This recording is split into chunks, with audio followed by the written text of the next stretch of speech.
Thanksgiving begins a very special time of the year for us. It's the time of peace and reflection, and of getting ready for the new year. One thing we should all be thankful for is that we live in America, where we have the freedom to change things and the opportunity to... Welcome to the Drunk Turkey Show, starring Big Blue. Can I say hi, Kim? Hi. Oh, I love you. You are just like a giant. Lady Liberty just squirted in my face. And when you do drink with a straw, the myth is you get more drunk because you get more air mixed in. Hi, Maggie. Like, you know how the fan's going like this? It goes, ooh, Yeah. when it hits my butthole. Last time I went to Mexico, I stopped by a little stand and the lady had gloves. I was like, lady, take off those gloves. I need that shit. It wasn't. Why not drinking beer so you can feel good and like it tastes good? What the hell's the point of this? And Daniel J. I got a friend named Jonathan Martinez who's not allowed in the library. Yo puede hablar español cuando yo tomando. You look very handsome tonight, LJ. Every day, it's an everyday thing. I gotta wake up and this is excellence. Y'all watch them every Monday, Wednesday, and Fridays. I get to see them every day. I get to see that. I get to see those chicks every day. What's on his face? And the other ones. From the year 3000, it still sucks. This is Phil J. Fry, and you're listening to The Drunken Turkey Show. Your one stop for this sort of thing. Hit that button, like and subscribe. You know what to do, just like every other podcast.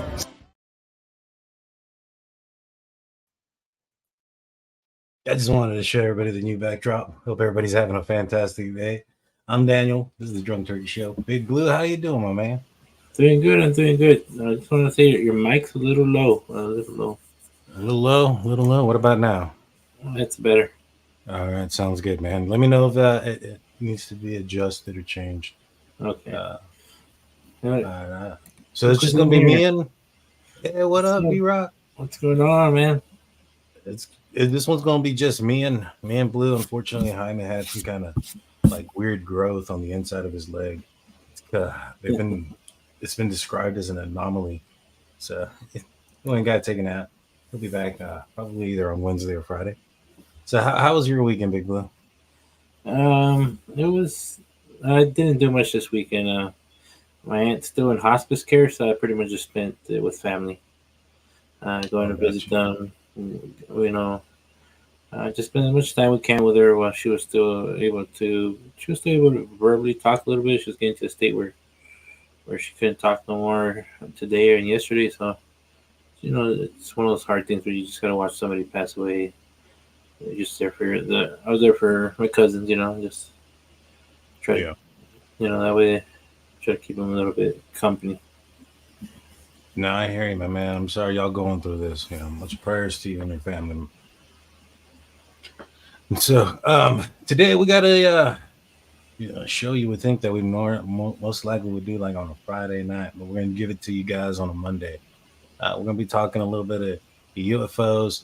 There was a UFO hearing not too long ago. In fact, we were on the Publicly Buzz channel on Friday night, kind of talking over some of it.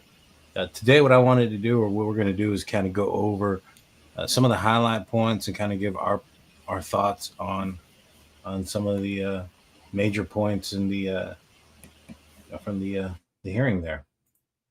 And so, without further ado, hopefully it. You don't see it, do you? Blue on your screen?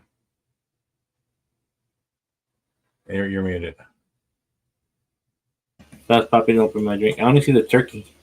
That is pretty cool, though. Yeah. It's fine. I know what I got to do. I got to do this every time. It sucks. It is what it is. And it'll hopefully pop up. Dang, dude. Something's going on with StreamYard. So while this is working, I'll tell you a story that one of my cousins told me, okay? All right, tell me a story, my man. So, well, you know how things sometimes happen in those kind of areas, hospice places there. You know, that's where they take people to pass away. Mm-hmm. So we were eating dinner the other night by the children's playroom. and they had these little square blocks that are stacked up. And we're probably there for 4 or 5 hours, and they were like stacked where if somebody pushes them, they'll fall over. But there was no kid in there, and they fell over, man. Like all 4 blocks, like. But something we did feel like the floor shake a little bit because somebody dropped something. So I was like, it's probably that. So then my cousin's like, oh man, it reminds me of what used to happen. She used to be a teacher, and what used to happen at one of the schools that she's teaching. Mhm. She said that there was a little boy that passed away in a car accident, and there was rumors that sometimes it would be ghosts in the school, and there was a classroom that the janitor would say at night that was the first one he cleaned because he didn't want to be there after dark, right? Because something always felt eerie in there. So she was telling me that there was a custodian filling in for that janitor, and that so you know how sometimes teachers they'll bring their kids in after school and they'll have them there. So she saw this kid run down the hall. And she's like, "Oh man, one of the teachers has their kids here and they're destroying. They're making a mess or something. I just cleaned that hall. I just mopped it, right? So let me go tell them not to go down that hall because it's wet." So she went down there, didn't see no footprints, didn't see no child. As she turned around, she felt something like move behind her, and she saw a little kid run into a classroom, right? But she had already cleared those classrooms, so there shouldn't have been anybody there. So then she went to go tell the kid to get out of there and let's go find your mom. But when she got to the door was locked. So she's like, that's what I thought. I thought I locked all these doors because they locked the doors as they cleaned the rooms, right? Right. She went in there, and that room was clean. There was toys on the floor, crayons on the floor. She looked everywhere. No kid, right? So she got freaked out. But she called the security to come check and see if they found the kid, and the other maintenance guy that was working on the other side of the building, they didn't find the kid. Oh, no. So they're like, man, it's pretty crazy. So a couple of days later, they called her to the office, like, hey, just as a coincidence, if I show you some pictures, can you point the kid out? It's like, yeah. So they put a stack of pictures out there for her, and she pointed out a little boy, and that little boy was the one that passed away in a car accident. Oh, snap, dude. Right? So she said that lady never worked ever again at that school. I wouldn't either, dude. Yeah, man. I wouldn't either, dude. That's insane, dude. When did this happen? Well, this happened up north, like she works up by Dallas. Oh, okay. Man, that's a crazy story, dude. It's a crazy story. But well, it seems like I finally got this to work. Let me know if it plays on your end, Blue. Yeah, definitely, D-Rock. We'll have to hang out one of these days, and I definitely want to go to one of your shows. I just been so busy, man. Yeah, for sure. Also, guys, we're going to be doing a members only live, I think either Saturday or Sunday. We encourage you, if you're not a member, already be a member or become a member. It's in it's pinned at the top of the chat there. Mods, if you can put it in there for everybody. We're going to be doing a members only live. We usually have a pretty good time. Sometimes we jam out on those. Truly enjoy it. We'll probably do it this weekend. Blue, let me know if sound comes out and it's working Ranking properly. Member Garcia, distinguished members of the House Oversight Subcommittee on National Security, Representative Burchett and Luna. My name is Ryan Fobbs Graves, and I'm a former F-18 pilot with a decade of service in the U.S. Navy, including 2 deployments in Operation Enduring Freedom and Operation Inherent Resolve. I have experienced advanced UAP firsthand, and I'm here to voice the concerns of more than 30 commercial aircrew and military veterans who have confided their similar encounters with me. Today, I would like to highlight 3 critical issues that demand our action. As we convene here, UAP are in our airspace, but they are grossly underreported. These sightings are not rare or isolated, they are routine. Military aircrew and commercial pilots, trained observers whose lives depend on accurate identification, are frequently witnessing these phenomena. The stigma attached to UAP is real and powerful and challenges national security. It silences commercial pilots who fear professional repercussions, discourages witnesses. It is only compounded by recent government claims questioning the credibility of eyewitness testimony.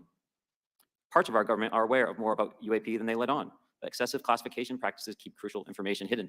Since 2021, all UAP videos are classified as secret or above. This level of secrecy not only impedes our understanding, but fuels speculation and mistrust. In 2014, I was an F-18 Foxtrot pilot in the Navy Fighter Attack Squadron 11, the Red Rippers, and I was stationed at NAS Oceana in Virginia Beach. After upgrades were made to our jet's radar systems, we began detecting unknown objects operating in our airspace. At first, we assumed they were radar errors, but soon we began to correlate the radar tracks with multiple onboard sensors, including infrared systems, eventually through visual ID.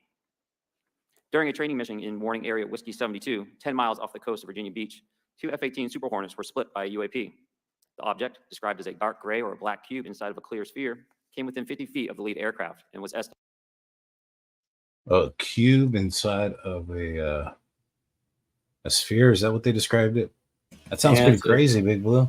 Yeah, I was gonna say, how can a cube have good aerodynamics? So it's got to be inside. Do you think that sphere is like a force field? Maybe it's got to have something to be able to project fast enough to be able to get past those planes. Mm-hmm. Maybe it kind of can bend, I guess, bend into a certain shape to fly faster. I don't know, man. It's crazy, dude. It's crazy. There's a lot of crazy stuff that's coming out of here. You know, first and foremost, what are your thoughts, like, going into this hearing? So, you know, they're going to have this hearing. They're talking about UAPs. They're talking about unidentified, anomalous phenomenon. You know, possibly alien bodies. Like, what are your first knee-jerk reactions going into, you know, before hearing all this other testimony that's about to happen? Do you think it's real? With all the information they're letting out, I want to see their proof. You know, I'm pretty sure there was cameras on those planes to catch that, or at least if they were being monitored on radar, it would show the radar. And if they have, you know, I'm pretty sure that when anything they do, they have to take pictures, like whether their camera record when they're doing autopsies on those. They do have those kind of alien bodies. So I want to see if they have pictures and stuff. Then I'll believe them more. Well, supposedly there's a supposed alien interview that was from the 90s that's supposedly coming out that was real or whatever. But I struggle to believe that it's true. One, it's like in a low, dark lit area, right? And there's no sound, and you can just see its head moving back and forth. It looks like a puppet, and it looks like it's in a low, dark area, low, dim area because, you know, to hide some of the puppeteering or whatever the case may be, right? And then, well, according to leaked information, right, this being was being interrogated or whatever, and it communicated telepathically, and at some point it just started to freak out, and then you saw these medical personnel come in scrubs, and they started tending it. But all they're wearing is literally like not even the N95 mask. It's like the one you got from the gas station for a doctor's office. You know, it's the paper one. Yeah, paper mask. One of those, like, you know, what you would expect from 1990s hairnet style, but it was more made out of like if you were going into a delivery room. You know what I mean? Yeah. And like just gloves, and they had scrubs on that were like short sleeves, so like arms, like their forearm was like touching the head of this being. Yeah, I found it to be BS. Yeah, because I mean, you don't know what diseases or what um, kind of things they're carrying on their body. You know what I mean? So you don't really want to touch them. 100%. I mean, Not just that. Like they come from, if they're aliens, right? Let's just go with that, right? If they're coming from a planet, what's the likelihood that the makeup of that planet's atmosphere, air, everything is matches up to our planet? yeah, it's not. You know what I mean? The likelihood is astronomical. Now, and I know I screwed that word up. I'm sure I'll get a bunch of crap in the comment section, but it is what it is. But there's a very slim chance that that's the possibility, right? And so I find it very difficult to believe that an intelligent being is going to come over here, without some kind of protective suit or something like that. Yeah. You know what I'm saying? Yeah. And just be out there all willy nilly. Well, it's like us, like you see when we go out of space, we have to have a suit, and that we perish. You know. You'd think the same with them. Well, I mean, how many movies? I know we can't compare the movies, but I mean, there's some real science in movies where, somebody takes a helmet off and they think, oh man, we can breathe the air. It's cool. But they don't understand that the bacteria and everything in the air may not be the same. And since we would have no antibodies or immunities to any foreign bacteria from a different planet. It muffled up a little bit, but it takes a second to clear up most of the time. I've gone back and listened to it. It doesn't do it on that end. Let me know in the comment section. Does my shit or stuff continue to do that? We have a $2 super chat from Gypsy Girl. Do you guys watch The Secret of Skinwalker Ranch? Is that with Green Street? If it is, I've seen some of it. I haven't seen it all. I'm super skeptical on a bunch of things, including Skinwalker Ranch. I think it was like Joe Rogan. He went out there. That never happened. Oh man, it does motherfucker. Son of a gun. Yeah, I mean, you can hear it now. I'm not sure when it does the playback. Maybe it gets fixed, but I have not seen the Skinwalker Ranch specials on Netflix. Or I think it's on YouTube. If it's the YouTube? ones with Green Street, yeah, I think I've sent them to you, Blue. It shows. Am I still muffled, Blue? No, you're good. You're good. All right, cool. All right. And so let's continue with this guy's testimony. Made it 5 feet in diameter. The mission commander terminated the flight immediately and returned base. Our squadron submitted a safety report, but there was no official acknowledgement of the incident and no further mechanism to report the sightings. Soon, these encounters became so frequent that aircrew would discuss the risk of UAP as part of their regular pre-flight briefs. Recognizing the need for action and answers, I founded Americans for Safe Aerospace. The organization has since become a haven for UAP witnesses who were previously unspoken due to the absence of a safe intake process. More than 30 witnesses have come forward, and almost 5,000 Americans have joined us in the fight for transparency at safeaerospace.org. The majority of witnesses are commercial pilots at major airlines. Often, they are veterans with decades of flying experience. Pilots are reporting UAP at altitudes that appear above them at 40,000 feet, potentially in low Earth orbit or in the gray zone below the Kármán line, making inexplainable maneuvers like right-hand turns and retrograde orbits or J-hooks. Sometimes these reports are reoccurring, with numerous recent sightings north of Hawaii and in the North Atlantic. Other veterans are also coming forward to us regarding UAP encounters in our airspace and oceans.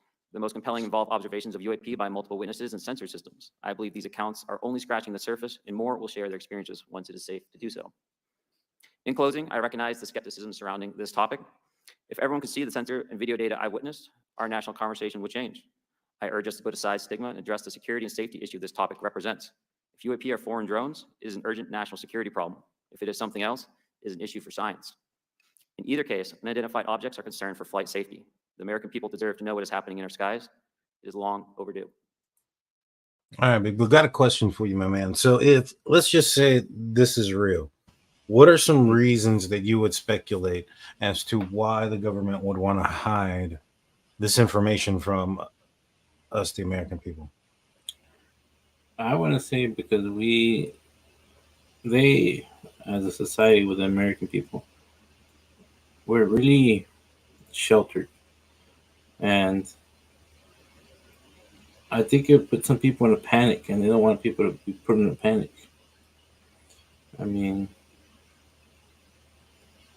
I know for sure we are sheltered because just by the news and what the news blocks and what the news doesn't show us. Uh-huh.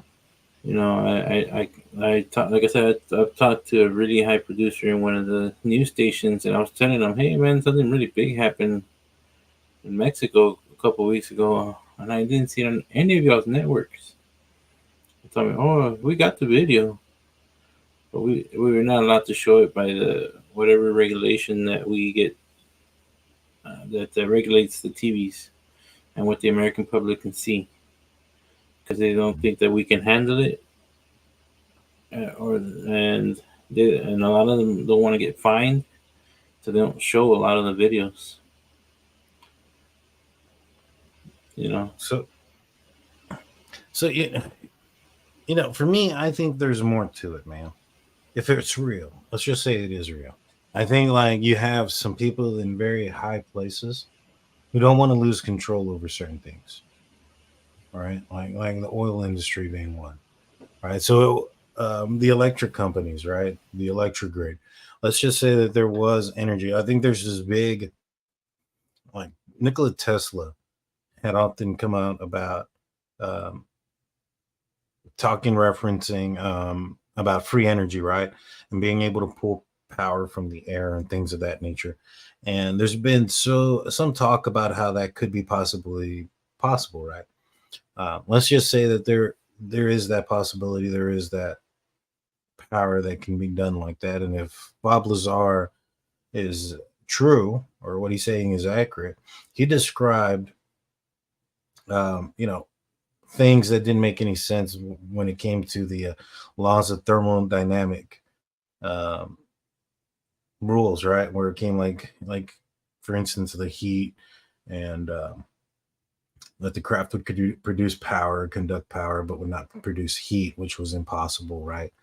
Well, anyways, those things are real, then that can make, automobiles, gas powered engines, electrical things all obsolete, right? And there's a lot of people who maybe perhaps are in powerful positions who wouldn't want that to happen. You know what I'm saying? Does that make sense to you? Yeah, it's like the theory that's out there, and this is a theory that a lot of people have. One of the only people to ever, I guess, not only, but he made an engine that worked on water. Was it hydro? Can't remember how they called it, but he ended up getting killed in a mass shooting suddenly after he was trying to work on trying to sell his diagrams to somebody. Mm-hmm. Yeah, but, no, that's true. I know what you're talking about. It was a guy that supposedly created like a vehicle that could run on water or something like that. Yeah. I'm gonna pull out real quick, Blue. I'm gonna check something out on my internet part. I think that's what might be going on with causing the muffle stuff, and I'll be right back. Okay. Thank you, Mr. Chairman. Let me say I want to thank you for having this hearing, and I want to thank Mr. Burchett and Ms. Luna for leading this hearing. And with that, I yield my 5 minutes to Mr. Burchett. This, I believe, to Mr. Grush, but if any of you all feel like you need to jump in, just jump right in. We're good. Has the U.S. government become aware of actual evidence of extraterrestrial, otherwise unexplained forms of intelligence? And if so, when do you think this first occurred? I like to use the term non-human. I don't like to denote origin. Keeps the aperture open, both scientifically. Right. Certainly, like I've discussed publicly previously, 1930s. Okay. Can you give me the names and titles of the people with direct firsthand knowledge and access to some of this crash retrieval, some of these crash? So let's go. Did you hear that correctly, Big Blue? Did he say that he's aware of crashes happening since the 1930s? I thought he said 70s, but he might have said 30s. Let's play this back. Direct this, I believe, to Mr. Grush, but if any of you all feel like you need to jump in, just jump right in. We're good. Has the U.S. government become aware of actual evidence of extraterrestrial, otherwise unexplained forms of intelligence? And if so, when do you think this first occurred? I like to use the term non-human. I don't like to denote origin. Keeps the aperture open, both scientifically. Right. Certainly, like I've discussed publicly previously, 1930s. So it wasn't a crash or anything. It was they were aware of alien activity, basically, or activity of non-human origin, which is interesting because that opens up discussion. It could be something like interdimensional or future, past. What do you think? Yeah, I think like more like maybe they found out, you know, they found some stuff out about how the pyramids. There's a lot of theories that the pyramids were built by aliens. You know what I mean? Mm-hmm. And that there's no way that we had stuff back then that could be able to build those kind of structures. So my theory is that maybe they found out some stuff, and they still keep a lot of secrets from us. I mean, I stay up watching a lot of shows and go back and forth of what's real and what's not. Just saying. Yes, unfortunately, he passed away today. Pee Wee Herman, yes. Here's a crazy thing that I thought of. Maybe I'll make it into a movie or a book. What if it's so? There's been theories of like perhaps maybe the possibility of an advanced civilization, thousands of years ago, right? And maybe perhaps something catastrophic happened, right, to that civilization. Let's just say that were true, right? And the civilization managed to create a propulsion device or craft that could travel at or near or past the speed of light, right? And they decided to go test this out or whatever, and they built the craft and put it out in space and took off, right? And then they came back. Now, to them, only maybe a couple years have passed by, but because they're traveling at the speed of light, it's Einstein's theory of relativity, right? So because they're traveling near the speed of light or past it, time travel is different for them. Essentially, they would travel into the future, thousands, maybe tens of thousands of years into the future. And what if it's them coming back? Dun, dun, dun. Yeah, I mean, it could be. It could be future. They want to retake. They want to retake the planet. Maybe they're here to warn us about something, and we just keep.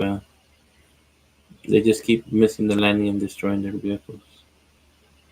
Yeah, it's insane, man. That doesn't explain, like, okay, like when he was talking earlier about the cube shaped, and then the spear around it. It didn't make no contact with them. It was just observing them. So I don't know. With all the technology we have these days, and we're actually seeing them more now, why haven't they made any contact yet? Maybe they have. I mean, do you think that they would be able to understand our government, our language, and sense of being? I don't know, man. They're smart enough to make vehicles way faster than what we can make. Mm-hmm. Most of them are undetectable, but we do find them sometimes. So I don't know. Well, I mean, it could be like this. What if they are telepathic, right? And they don't have the ability to hear anything, right? And so they can't hear our language. They might be able to figure out our writings, but similar to like us and like dolphins, right? We have technology and capabilities, and there's whales and dolphins that use this sonographic communication, and sonar type of stuff. But we can't figure out what they're saying to each other or any of those things. We can't understand the frequency. So maybe, but I would think it would be possible, especially something that advanced would come up with something to figure us out. Do you think that they would comply with our wishes? Like, for instance, if we discovered, and you were in charge of a committee, if we discovered a planet where they're their species there's advanced species there, but they weren't quite as advanced as us, and they had their own wishes to remain. That they wanted you to remained a secret. Would you listen to them? Probably not. He'd be like, "Screw you! I'm gonna go tell everybody about myself." That's all I need. I might get my 15 minutes of fame on another planet that nobody knows you. Oh man, that's funny, Big Blue.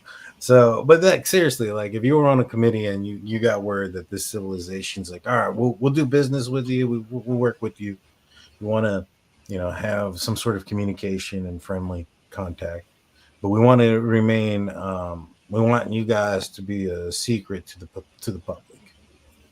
I mean, I think that would, in the best interest of peace and sovereignty and things like that. I think it's plausible. Yeah. Yeah, you were muffled for a little bit, but it cleared up. So that's why everybody's saying you were muffled. Yeah. It cleared up already. I'm gonna get see. I don't know if it's my internet or if it's my Focusrite or if it's StreamYard, because it's not happening to you. So it's definitely got to be something on my end. So it's either my internet, which I have that little internet sign at the top corner of my computer, and so I'm not sure if I have maybe too many devices on or something. I don't know. Internet's been acting up. Steeler fan says it sounds fine. All right. Yeah, it got better now. All right. Well, let's continue listening to this. Okay. Can you give me the names and titles of the people with direct firsthand knowledge and access to some of these crash retrieval programs, and maybe which facilities, military bases the recovered material would be in? And I know a lot of Congress talked about we're going to go to Area 51, and there's nothing there anymore anyway. It's just and we move like a glacier. And as soon as we announce it, I'm sure the moving vans would pull up. But please. I can't discuss that publicly, but I did provide that information both to the Intel committees and the Inspector General. And we could get that in the skiff if we were allowed to get in a skiff with you. Would that be probably what you would think? Sure, if you had the appropriate accesses, yeah. What special access programs cover this information, and how is it possible that they have evaded oversight for so long? I do know the names. Once again, I can't discuss that publicly and how they've evaded oversight. In a closed setting, I can tell you the specific tradecraft used. All right. When do you think those programs began, and who authorized them? I do know a lot of that information, but that's something I can't discuss publicly because since. All right. If any of y'all want to jump in on any of this, you're more than welcome to. What level of security clearance is required to fully access these programs? Well, anybody who has. And I say that because myself, Representative Gates, and Representative Luna were basically turned away at one point at Eglin. So please go right ahead. So what are your thoughts there, Big Blue, that certain members of Congress are being turned away, even though they may have certain security clearance? What does that say about the government? What do you think? They don't have military clearance for everything, so I'm pretty sure there's only a few people on that list that they're going to want on there. Right. No, but these are the people that we, as people, our right are to elect these people as our voice and representatives of the people. Shouldn't they be aware of certain things if it's in our better interest, especially of public safety? Like, I think they should, but I think the way they used to work, man, like the military and the people that on the hill, as they call it, they don't get along. So they're not gonna want their group to go into their place. Like, not every military member can go into the private meetings that they have. Right. So it's just the way it is. It's two separate parts of the government. Right. Yeah, but I mean, no, you're right. But I mean, even the guy that or gal, if it ever were to happen in the near future, but President of the United States, right? That person's, it's been rumored in certain cases, isn't being briefed on certain things when it comes to UAPs or UFOs. That's the person that's supposed to be responsible for pushing the big red button if we ever need to, right? Don't you think that he or she should have, knowledge of everything before making those type of decisions? Yeah, I think that's one person that should get that type of information. But then also, I mean, you might give Uncle Joe every secret in the book, and he might just give it away for free right now. So I don't know if you want to. He ain't giving it away for free, my man. There's like several million reasons why it's not free. All right, let's continue. Certainly difference between member access and say somebody like me, but anybody who has a TSSCI clearance and meets the eligibility criteria, the access adjudicative authority should be able to grant you access. Yeah. Mr. Burchett, if you'll yield. So just to put a fine point on that, there's nothing that you're aware of that's above special access program classification. Hold on. I saw something I wanted to point out. So just to be... Dude, look at George Knapp. He's like squished between these two dudes. like I would my arm would be on somebody's lap because I'd be so damn tight in there, man.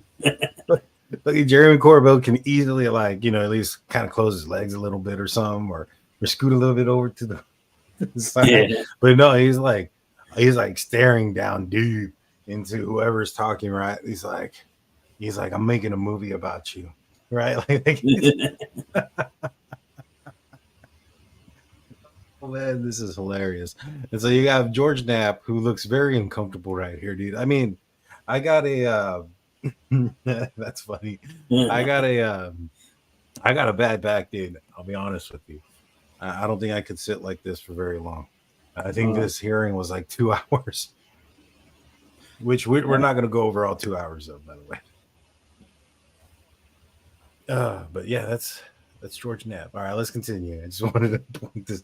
I saw this image. I'm like, dude, this look right here from Jeremy Corbell, like he's just ready to like if looks could kill, right?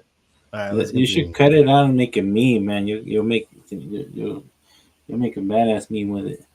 Right? Shoot, I might. Do you remember when they all made a meme of Bernie Sanders? Yeah. Somebody needs to cut out George Knapp like this. All right, man. Let's continue. Put a fine point on that.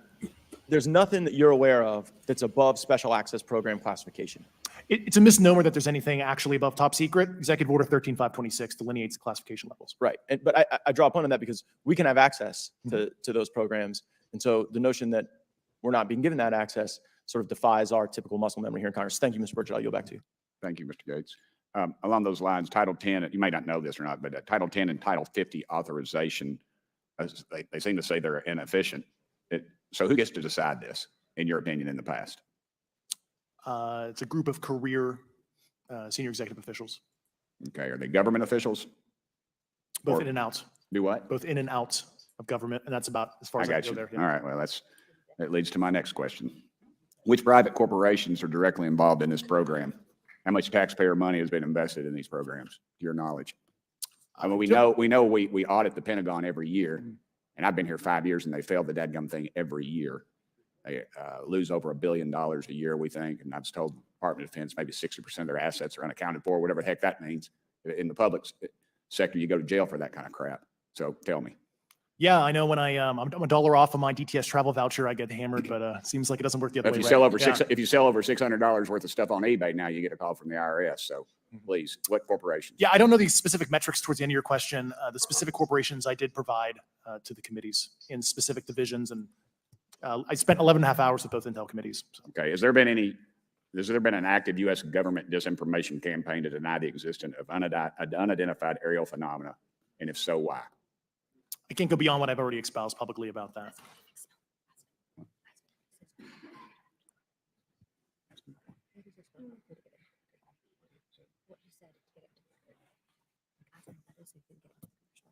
Well, wasn't Project Blue Book supposed to be a disinformation type of thing that they told the doctors that were that Dr. Heimerman, I think is what his name was, to fake it, and he would fake it, and then eventually Thank you, Jane C, with your $4.99 super sticker. And he would fake it, and then he became a believer or something like that. Did you ever hear that? No, I don't remember that story. I do have it slightly sped up, by the way.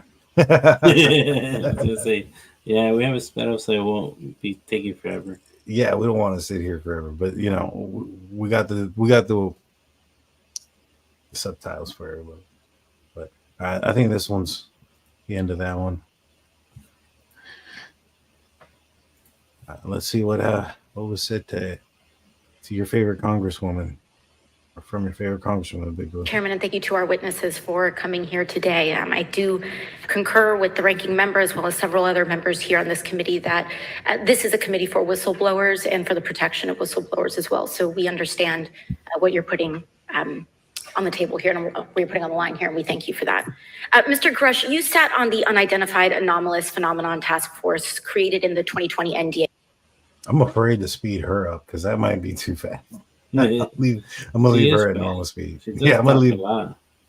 Yeah, no, she gets like a lot of questions in too, so I'm gonna leave her at normal speed because that might be too quick.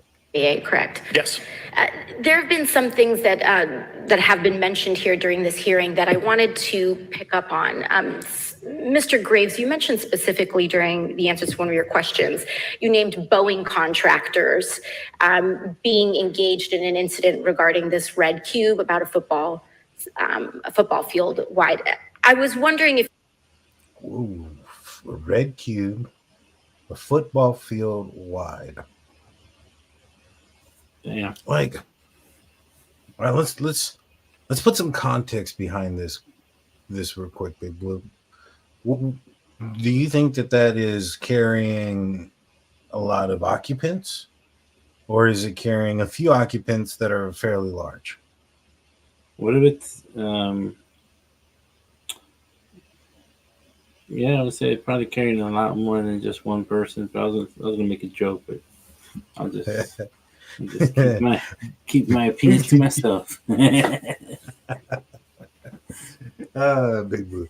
So, but seriously, like, all right. So, what if like there's 30-foot people in there, right?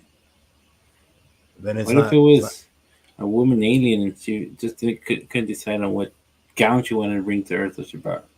She had to rent the bigger SUV so she could bring all her gowns. So it's a celebrity. I had to let it out. Sorry, guys. Yeah. But all right, so let's just say that it's not some sort of like gigantic being, and it's average, and we'll claim that average is anywhere between 3 foot to like 8 foot, right? Yeah. Anything above like that's probably ginormous, right? And so, well, we'll go up to 10 foot, right? That's about the average Bigfoot. It's over 10 foot, then that wouldn't be average. That's what we consider, I guess, average for aliens. If it's the size of a football field, you would consider there'd be a sizable crew. What do you think they would be doing coming over here with that type of people, or that amount of people? I'm sorry. I don't know, man. What if they're dropping them off all over the place, and they're just like having them observe us like all over the world? What if they're collecting us? That could be too. There's always people going missing, and they always say, just vanished overnight. Well, I've been saying, dude, like, and I brought this up on Publicly Buzz. I was like, what if, I mean, we may not be ready for this conversation, but what if we're like some sort of agricultural project, right? Like, cows don't know that they're cows that are being raised for food. You know what I'm saying? Yeah. And I don't know what the average, and I asked this to the guys in Publicly Buzz. I'll ask this to you, Big Blue. But if you had a choice of being a feral cow or bull, a feral bull out there on your own, having to hunt and do everything for your food, find grass wherever you may, or whatever the case may be, run away from poachers, the whole 9 yards. And your lifespan be around the same as if you were to have been second option on some sort of farm where you were fed heavily and live like a king, but at the end of your life, you were going to be somebody's food? To me, I'd be the bull. But which one? The one out in the Pharaoh and the... Yeah. Just because you would. So even if your lifespan was the same, right? The only difference is that you're in one situation, you're going to die probably starving or eaten by another animal, and the other one is eaten by your intention was, though, to be eaten by humans or aliens or whatever the case may be. Yeah. It's pretty weird. It's a pretty weird scenario, right? When you think about it. Yeah. What if we're just we're just their little pets on their little in their little cage world, and they just come pick us up when they're hungry? The other thing is too, what if it's like, what if so there's that simulation theory, right? The Matrix. What if that's true and those are just like editors or something? I don't know, man. What's like, for instance, because there's been some weird stuff, right? Like for instance, have you ever seen those videos of like those birds that are stuck in the air? Yeah. Like they're flying, but they're not flapping. They're just stuck there. Yeah, because there's like a wind gust going upwards. Like, so you think you figured it out? You think you can figure it out, Blue? Well, supposedly they're saying that there's like an upwind and then there's like two winds hitting together, and it's causing a draft going up, and that's why they just open their wings and stay up there. All right. Well, what about the airplanes that don't move, Blue? That I don't know. I have never heard where an airplane stopped. You've never seen videos of an airplane stuck in the air? I haven't seen the video yet. I'm gonna send you some. I've seen them. I've personally seen it, but I think it's because it's an illusion of movement. You know, I was in a car when I saw it. The vehicle was moving, and so it's probably just some sort of weird illusion. Yeah. The other one, when I asked you if you saw that video, I sent you the one about, I want to see it was in the Philippines, and it looked like there was. Oh, the lightning. Yeah. Yeah, I saw that, dude. I don't know if it's real. That's pretty crazy. For those that don't know what I'm talking about, there was this like storm, and it was in some other country, and it was off the coast of possibly the Philippines. It was at night, and there was an electrical storm, and lightning struck something in the clouds as lightning went, and whatever it struck started to move around erratically through the clouds. But it looked super fake to me. Yeah, it looked weird. Man. All right, well, let's listen to your favorite congresswoman. If you could speak a little bit about the interaction, or Mr. Grush, either of you, the interactions between defense contractor companies and any UAP related programs or activities. Only because she's wearing my color blue. What's that, Blue? Only because she's wearing my color. She is wearing blue. Yeah. So I'll just say that the information about the contractor themselves were provided by a witness, and I have no particular detail in that relationship. Mr. Grush? The kind of general unclassed wave tops, certainly the contractors, are the metal benders, so to speak. They're the ones actually doing specific performance on government contracts. Are they required to issue any disclosure regarding UAP sightings, or do they engage in any reporting around this? In terms of the contractors, Yes. not that I'm aware of. They do not. Okay. Now, when it comes to notification that you had mentioned about IRAD programs, we have seen defense contractors abuse their contracts before through this committee. I have seen it personally, and I have also seen the notification requirements to Congress abused. I am wondering, one of the loopholes that we see in the law is that there is, at least from my vantage point, is that depending on what we're seeing, is that there are no actual definitions or requirements for notification. What methods of notification did you observe? Like when they say they notified Congress, how did they do that? Do you have insight into that? For certain IRAD activities, I can only think of ones conventional in nature. Sometimes they flow through certain, how to say, SAP programs that have cognizant authority over the Air Force or something, and those are congressionally reported compartments. But IRAD is literally internal to the contractor, so as long as it's money, either profits, private investment, et cetera, they can do whatever they want. To put a finer point on it, when there's a requirement for any agency or company to notify, or any agency to notify Congress, do they contact the chairman of a committee? Do they get them on the phone specifically? Is this through an email to hypothetically dead email box? Have you noticed a gangster sitting next to her? Dude. He probably has cancer, man. I'm being an ass, but nah, dude, I don't know, dude, but that's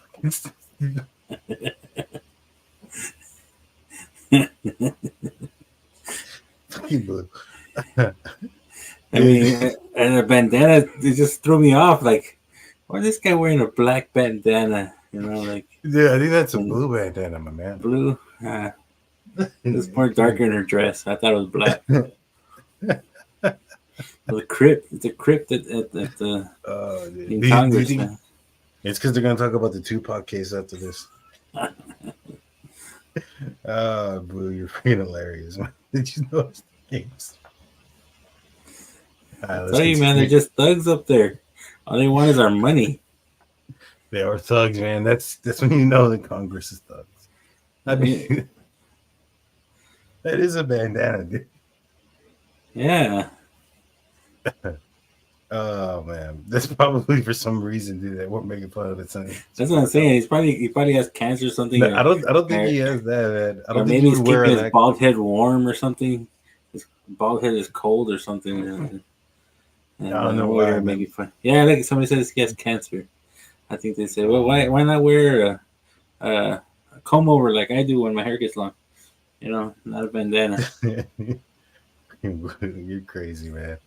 A lot of it comes through what they call the PPR, periodic program review process. If it's a SAP or controlled access program equity, and then those go to the specific committees, whether it be the SAS, CAS, HISI. Thank you. I apologize. I just, my time is limited.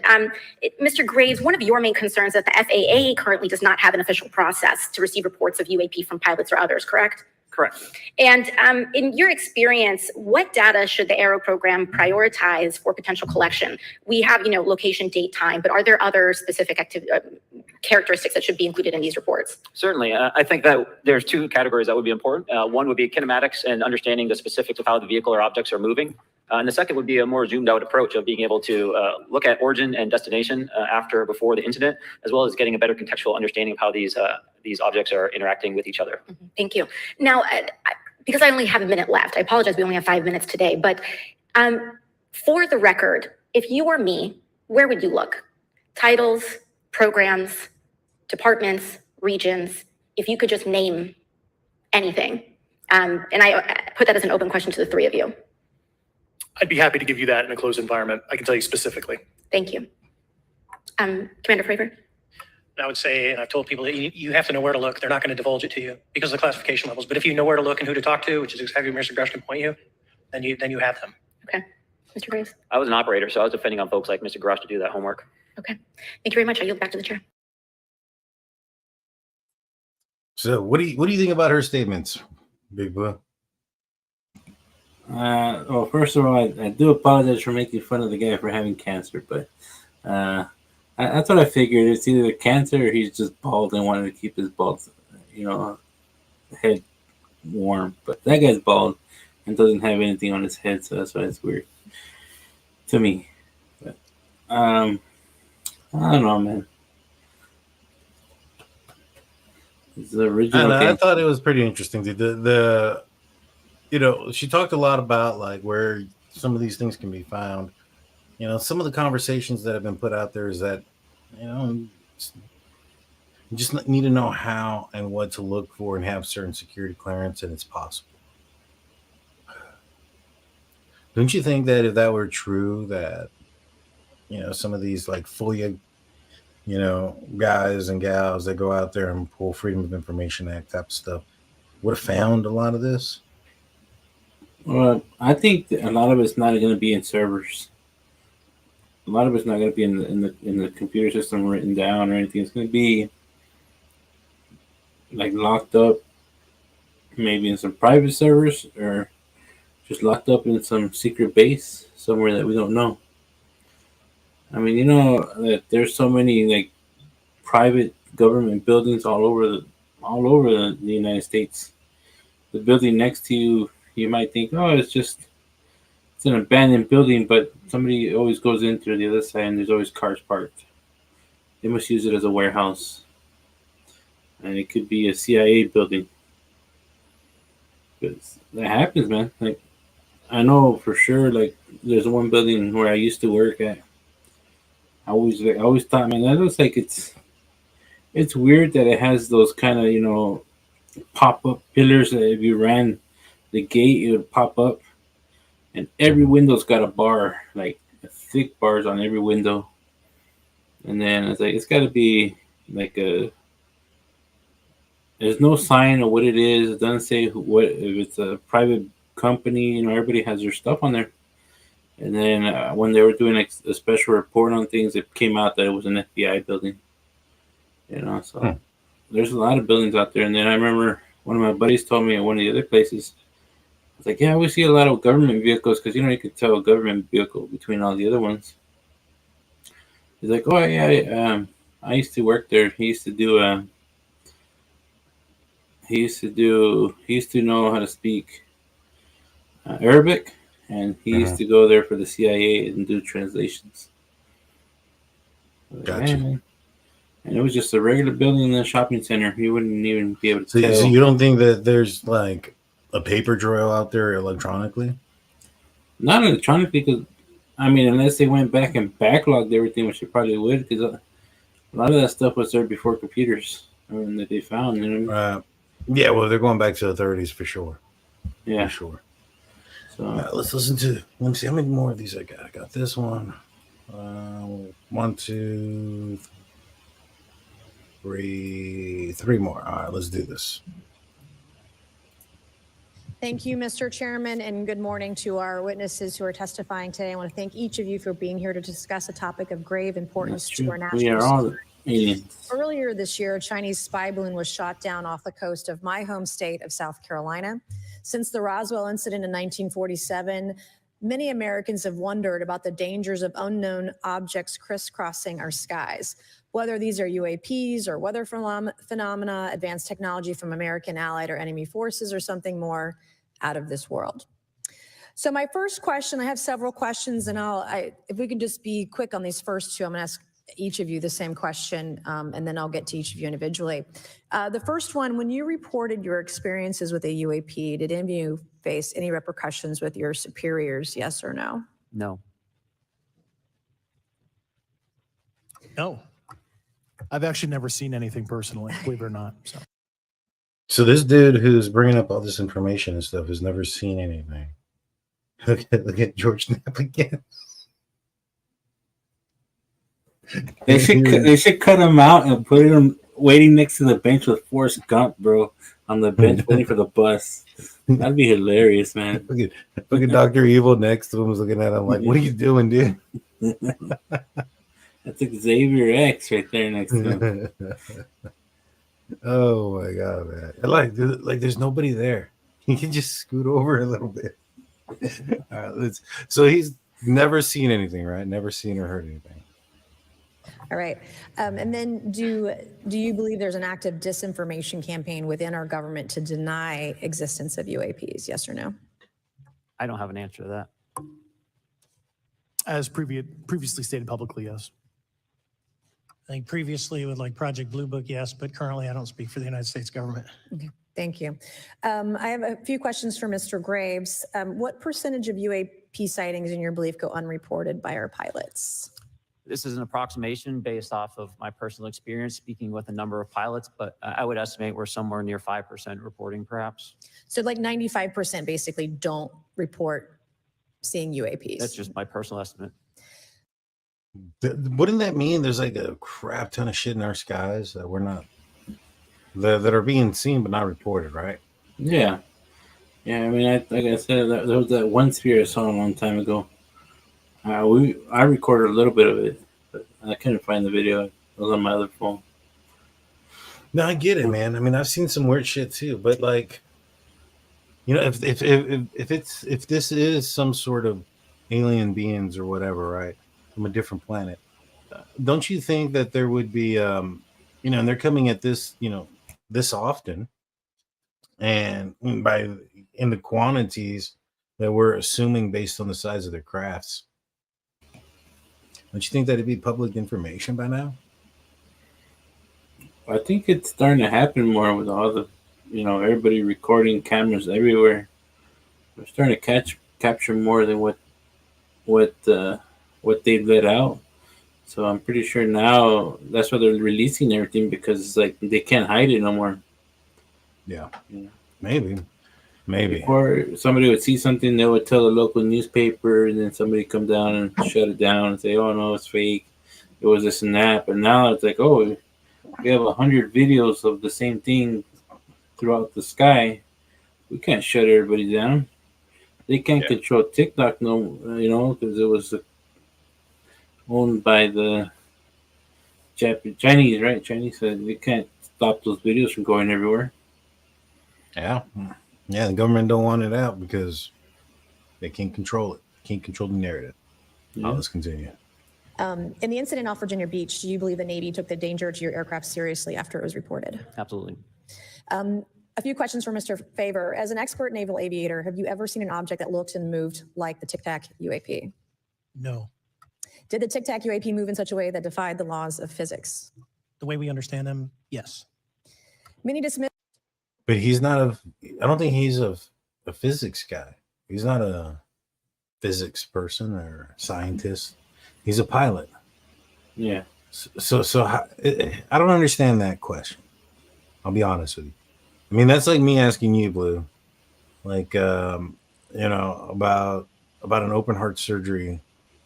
Like, would you be able to tell me that? Like, anything about that procedure?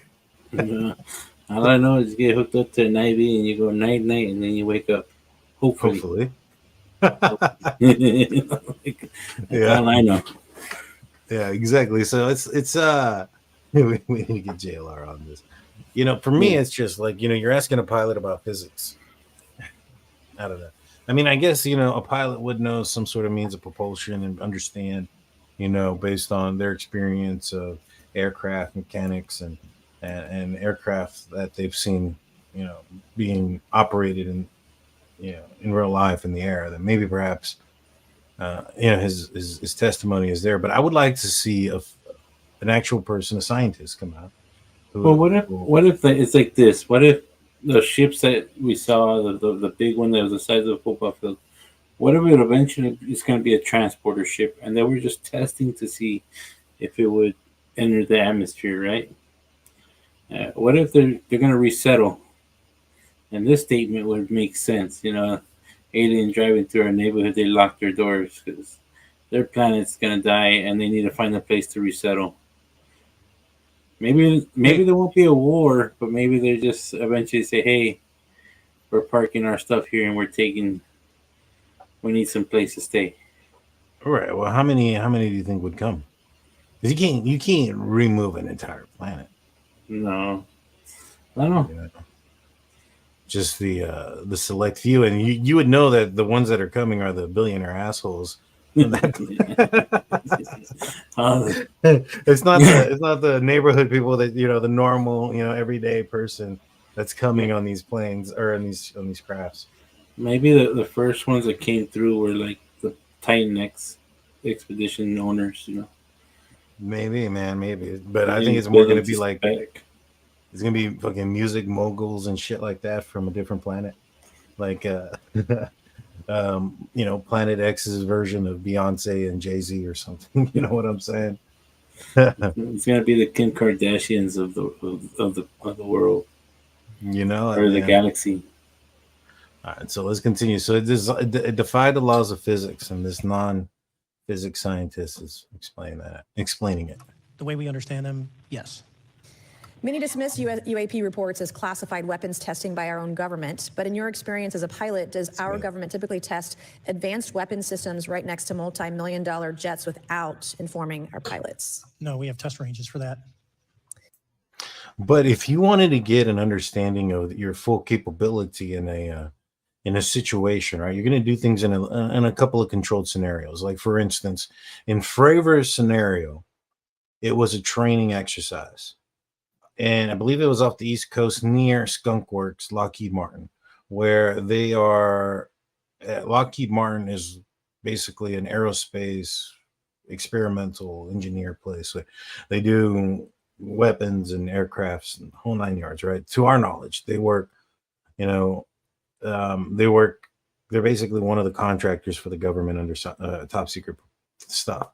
I mean, if you were going to go out there and you wanted to see what your vehicles were capable of, and you wanted to control it, but you also wanted to get a real life feel for what they can do, you're going to want people in a real life scenario, right? And so you go out there without these pilots aware of it. Now, you don't want one of these pilots to shoot at your very expensive experimental craft. So you go out there when you know they don't have weapons on board. And a big piece of information, in my opinion, that also goes along with Pilot Fravor here, is that he stated that at one point the Tic Tac disappeared and then showed up at his next point of reference that he was supposed to show up at. So indicating that the craft was aware of where Fravor was going to go. Right. How would they know that? Unless they already hacked the system and had the flight plan. But he didn't even know where his next point of interest was until they told him. Yeah. So for me, I mean, it tells me that somebody very up high was aware of everything and planned this. Just my opinion. It took over 15 years for your encounter with the Tic Tac to be declassified. Do you feel there was a good reason to prevent lawmakers from having access to this footage? No, I just think it was ignored when it happened and it just sat somewhere in a file. Never got recorded. In a drawer. It happens a lot up here. Shocker. Mr. Grush, a couple of questions for you too, sir, this morning. What percentage of UAPs do you feel are adequately investigated by the U.S. government, of the 5% that are reported? I can only speak for my personal leadership over at NGA. I tried to look at every report that came through that I could triage. So, do you believe that officials at the highest levels of our national security apparatus have unlawfully withheld information from Congress and subverted our oversight authority? there are certain elected leaders that had more information that I'm not sure what they've shared with certain Gang of Eight members or et cetera, but certainly I would not be surprised. Okay. You've stated that the government is in possession of potentially non-human spacecraft. Based on your experience and extensive conversations with experts, do you believe our government has made contact with intelligent extraterrestrials? Something I can't discuss in public setting. Okay. So if the answer was no, I think you'd say no. Yeah.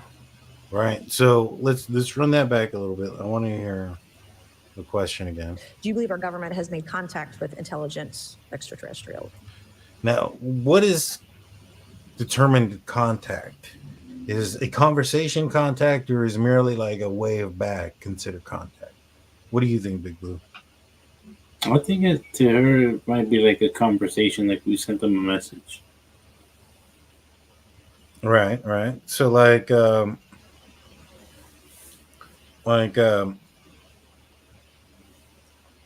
you think it's a message. Now, there was the WOW signal back in the 70s, right, where like they had the it's like SETI or whatever, search for intelligent life outside of whatever, right?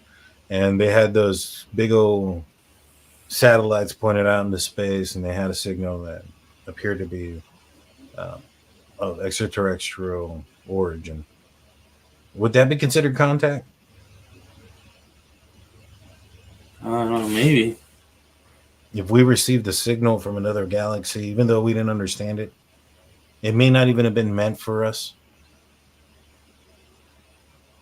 So that probably is a form of contact, yeah. Yeah, I think so too. So I'm just curious because it's super vague, right? Like it's very vague in my opinion. Let's continue. Something I can't discuss in public setting. Okay, I can't ask when you think this occurred. If you believe we have crashed craft, stated earlier, do we have the bodies of the pilots who piloted this craft? As I've stated publicly already in my News Nation interview, biologics came to some of these recoveries. Yeah. So we have the pilots from the pilots. Yeah. So it begs the question, right? If these crafts are piloted, is it because they are not technologically advanced enough to have, an biological person piloted, craft? Like unmanned craft is what we would call them here. You can't call them unmanned because they're unalien craft. I don't know what you would call them. Yeah, somebody put it. Non-human would be AI to them. That's true too. Non-human could be AI. And so, but a biological being is what he mentioned. Right? So if these species felt comfortable of sending craft that were piloted by their own beings, well, that tells me they're comfortable coming here. Don't you think? Yeah, because well, I mean, we haven't got into a shootout or any we haven't shot any down that I know of, and they might have shot some down. So they still don't see that probably don't think we're an advanced species where we actually can be a threat. So Mike makes a pretty good point. He goes, but humans make AI. But AI would, so if we created, let's just say we did discover AI, do you think that even if we did discover AI, that's something that the government or whoever discovered it or created it, would that be disclosed to us? I don't think so, not yet. Right, and like real AI, I'm talking about consciousness, right? And then the ability to learn, and perhaps maybe if it was able to learn and adapt and do those things, maybe perhaps AI is what came up with the answer to the equation, right? Of how to make dark matter, which then could be, then it could also then create the answer to a craft that can contain it and use it to propel or create gravity waves to propel through time and space, right? Yeah. Would you consider a craft or machine or any of those things that was made from AI had no human anything involved in it? It was completely made out of the thought of AI. Would that be considered non-human origin? I would say, yeah, but it's being controlled by. Not composed. I mean, everything about it, like from the propulsion, the way it works, the whole 9 yards, had no human inspiration, had no human touch, had no human thought. It was, all right, they created a real AI, a conscious being inside of a computer with the ability to learn, and without the capacity or the limitations of us human beings, of our brain, right? Like we can only learn so much, memory only holds so much, then we forget, things of that nature, right? Something that is not made, well, then that has those capabilities or limitations. Now you're getting to the theory that a lot of people are bringing up, is that the Terminator was somebody's Skynet. Is an early showing of what can happen to us in the future. Well, I mean, if you create some kind of consciousness that thinks that human beings are the cause of, for instance, let's just say, the planet has been. There's accusations there that the planet is going through global warming and a bunch of things, whether you believe it or not. If artificial intelligence believes that the human race is responsible for some sort of decay or whatever of the planet, maybe perhaps it would want to eliminate and see, human beings as some sort of virus or bacteria. You know what I mean? I mean, that, or maybe they're here also, like, say, there's also a theory that they're also here to, like, help us maybe not destroy our planet. And they're, like, maybe talking to certain people that, you know, can stop certain things from being made that would probably destroy this planet. So I don't know if the Terminator started with alien materials or not, but if I remember correctly, which it was somewhat of a paradox. I thought they used the arm of the robot from the future to create some of the technology, which tells me, like, how do you know, if that technology wasn't created or whatever for it to go in the past, you know what I mean? It's some sort of paradox in my opinion. You get what I'm saying? If that technology never went into the past, it was never created. It was never created. How could it be created? How could it go to the past? Yeah. You get what I'm saying? So that was my understanding. But, you know, wouldn't it be crazy, man, if AI was real, like in the future, and it became so advanced that it created something biological? Yeah, but I think the reason why a lot of people are theorizing that they're doing this is to be a cover up or be a distraction of what might be really happening. So, well, look at and we talked about that happening out there. True. There's Ukraine. There's, you know, the threat of, there's what I believe a Cold War going on right now. You know, I mean, we just armed Taiwan again. Mm-hmm. Just armed them with a lot of artillery. Then you have all the controversy coming out of the White House. Yeah. So, like, yeah, there's a lot there that maybe perhaps they're trying to get us to look away. And we also talked about this on Publicly Buzz. Is this a precursor to maybe perhaps New World Order, life without borders, or world without borders? You know, President Reagan once said that, you know, maybe perhaps a threat from something outside of our galaxy could unite us. Let's continue this real quick. Were they, I guess, human or non-human biologics? Non-human, and that was the assessment of people with direct knowledge on the program I talked to that are currently still on the program. And was this documentary evidence, this video, photos, eyewitness? Like, how would that be determined? The specific documentation I would have to talk to you in a skiff about. Gotcha. Yeah. Okay. So, and you may or may not be able to answer my last question, and maybe we get into a skiff at the next hearing that we have, but who in the government, either what agency, sub-agency, what contractors, who should be called into the next hearing about UAPs, either in a public setting or even in a private setting? And you probably can't name names, but what agencies or organizations, contractors, et cetera, do we need to call in to get these questions answered, whether it's about funding, what programs are happening, and what's out there? I can give you a specific cooperative and hostile witness list of specific individuals that were in those. And how soon can we get that list? I'm happy to provide that to you after the hearing. Super. Thank you. And I yield back. Interesting. So, non-human. Now we've already talked about the Tic Tac. Let's go over this one real quick. Thanks. And Ms. Luna. Mr. Grush, in speaking to you yesterday, I just wanted to follow up on Representative Raskin's questions. In the last couple of years, have you had incidences that have caused you to be in fear for your life for addressing these issues? Yes, personally. Yeah. I just want everyone to note that he's coming forward in fear of his life. To put in perspective, if they were really not scared about this information coming out, why would someone be intimidated like that?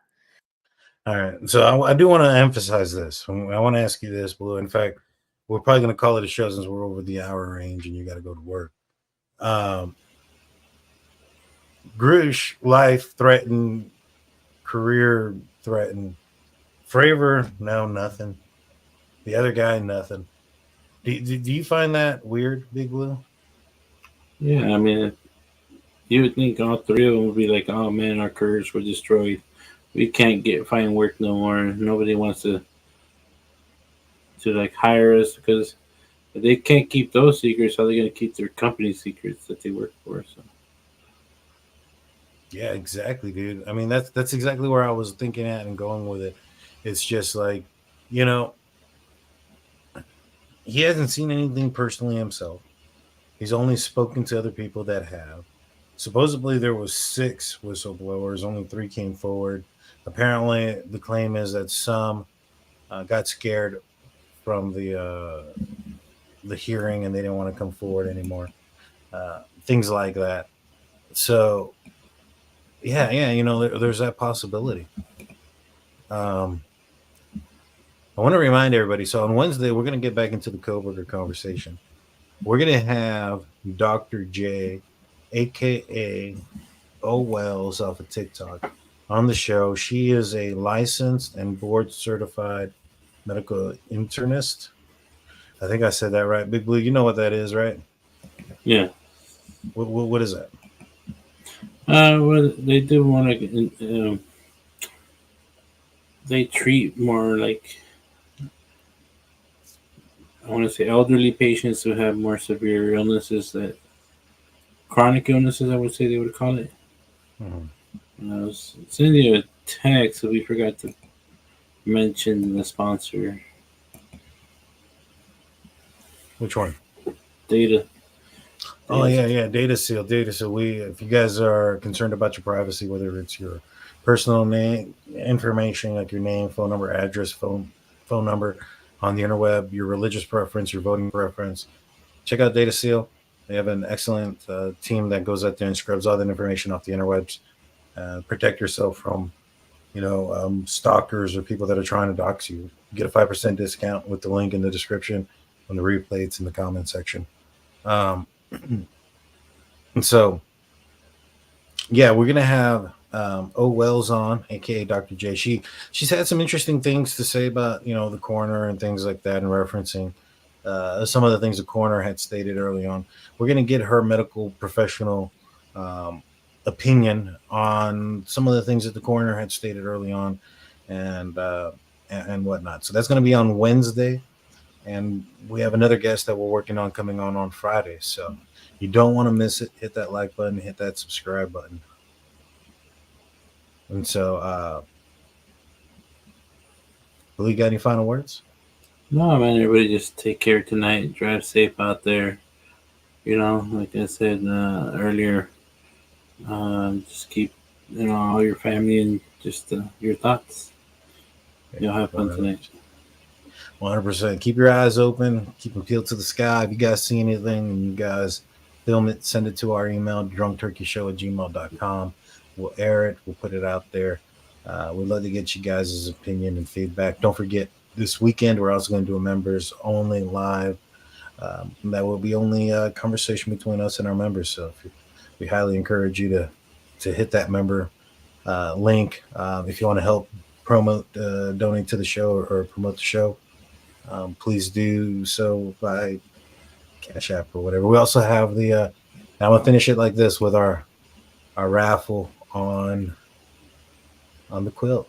So without further ado, see y'all later. Peace. This is our little Frenchie Nelson. Nelson was the runt of his litter, and unfortunately, he is diagnosed with IVDD, which resulted in him losing the ability to move his rear legs. Now, we were left with a couple of options, one being put Nelson down, or 2, go through a costly surgery, which wasn't guaranteed to work. We gave Nelson that chance, and we went through the surgery, and fortunately, today he can walk, and he's not 100%, but he's getting there. Through rehab and continual rehab, we think he may. Those bills are extensive and continuous. In efforts to lower that financial strain, we've decided to do a raffle. This raffle is going to be of a 4x3 handmade quilt. This quilt was actually made by my mother-in-law, and so high quality. I think you'll love it. It's a rescue themed quilt. So how do you enter? There is a $5 entry to get into the raffle. All entries will be through Cash App. $ Drunk Turkey Show to enter. In the description, make sure you put your shipping address and your name. If you want to put in multiple, you can do so. You can send in, for instance, 25 and also put in the description 5 entries. The raffle will be on August 28th. The winner will be chosen at random by a wheel selector. Don't need to be present on the live. Good luck and thank you.